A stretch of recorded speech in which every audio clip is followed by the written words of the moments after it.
এই মুহূর্তে সবচেয়ে বিরাট বড় খবর, জল্পনার আছে বৈঠক।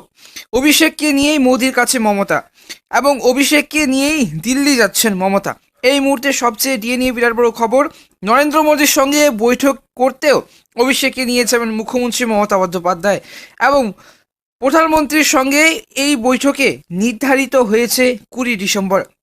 রাজ্যের বকেয়া চাইতে ওই বৈঠকে হলেও চর্চা শুরু করে হয়েছে তৃণমূলের। সর্বভারতীয় সাধারণ সম্পাদকের উপস্থিতির কারণে এর আগে যতবার মোদীর সঙ্গে বৈঠক করতেন এবং করেছেন মমতা, ততবার একাই থাকেন। আসন্ন বৈঠকে প্রথম তার সঙ্গে থাকবেন অভিষেক বন্দ্যোপাধ্যায়। ওই কর্মসূচির আগে ইন্ডিয়া জোটের বৈঠকেও কিন্তু দুজনেই একসঙ্গে উপস্থিত থাকবেন, এবং বেশ কিছুদিন ধরে দুজনের মধ্যে মত পার্থক্যের যে জল্পনা ছড়িয়েছিল, এই যৌথ মঞ্চের যৌথ সফরের তাতে জল পড়ার বলে মনে করা হচ্ছে। তৃণমূলের প্রচার শুরু করেছে যে দলের দুই শীর্ষ নেতার মধ্যে দ্বন্দ্বের কিছু নেই, অথচ বয়স বাড়লে রাজনৈতিক অবসর দলে এক ব্যক্তি এক পদ সহ বিভিন্ন বিষয়ে কিন্তু মুখ্যমন্ত্রী ও ডায়মন্ড হারবারের ভিন্ন মত এখন গোপন নেই। উল্টে দুজনের দুই মতের পক্ষে প্রকাশ্য বিবৃতি দিয়ে সওয়াল করেছেন তৃণমূলের অনেক নেতা, এবং সেই প্রেক্ষাপটে মনে করা হচ্ছে দলের মধ্যে যে কোনো ঐক্য নেই। ওই নৈক্য তা প্রমাণ করতে মমতা ও অভিষেকের এই একসঙ্গে দিল্লি যাত্রা দলীয় কর্মীদের পাশাপাশি বিরোধীদের সেই বার্তা দিতে এই পরিকল্পনা। 19 ডিসেম্বর দুজনে দিল্লি যাচ্ছেন, সেদিনেই কিন্তু ইন্ডিয়া জোটের সমন্বয় কমিটির বৈঠক। পরদিন প্রধানমন্ত্রীর সঙ্গে সাক্ষাৎ। এর আগে মুখ্যমন্ত্রী জানিয়েছিলেন যে প্রধানমন্ত্রীর সঙ্গে সাক্ষাতে কয়েকজন সংসদকে নিয়ে যাবেন তিনি, এবং কিন্তু অভিষেকে ছাড়া আর কোনো সংসদ যাবেন বা আদৌ যাবে কি না তা নিয়ে অবশ্য ধোঁয়াশা কাটেনি। তৃণমূল অবশ্য দুই শীর্ষ আদালতের এবং শীর্ষ নেতার দিল্লি যাত্রা নিয়ে কোনো গুঞ্জনে কান দিচ্ছে না।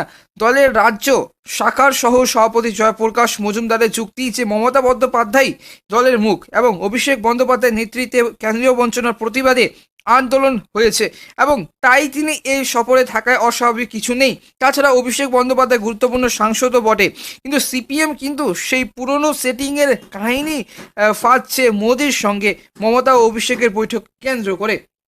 তবে দলের যে কেন্দ্র কমিটির সদস্য দুজন চক্রবর্তী হলেন, সুজন চক্রবর্তী বলেন যে মুখ্যমন্ত্রী বারবারই এবং বরাবরই কিন্তু প্রধানমন্ত্রীর সঙ্গে সেটিং করতে চান। অভিষেক বন্দ্যোপাধ্যায়কে সিবিআই ও ইডি যেভাবে ডাকাডাকি করছে, তাতে অভিষেকের সঙ্গে নিয়ে যাওয়া অস্বাভাবিক নয়। বিজেপির মুখপাত্র শ্রমিক ভট্টাচার্য অবশ্য তৃণমূলের দুজনের দ্বন্দ্বের জল্পনাকেই উস্কে দিতে চেয়েছেন।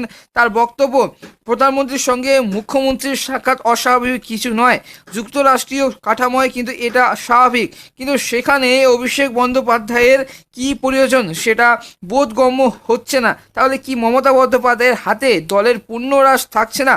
বিভিন্ন প্রকল্পে রাজ্যের বরাদ্দ বকেয়া টাকার জন্য, বিশেষ করে বকেয়া টাকার জন্য কিন্তু যাচ্ছেন মুখ্যমন্ত্রী মমতা বন্দ্যোপাধ্যায়। তবে সংগ্রামী যৌথ মঞ্চ যে হারে আন্দোলন বিক্ষোভ করবে নবান্নের সামনে, সে বিষয়ে কিন্তু চিন্তা করে মুখ্যমন্ত্রী মমতা বন্দ্যোপাধ্যায় আগামী 20 ডিসেম্বর মোদির সাথে সাক্ষাৎ এবং দিল্লিতে সাক্ষাৎ করতে যাচ্ছেন।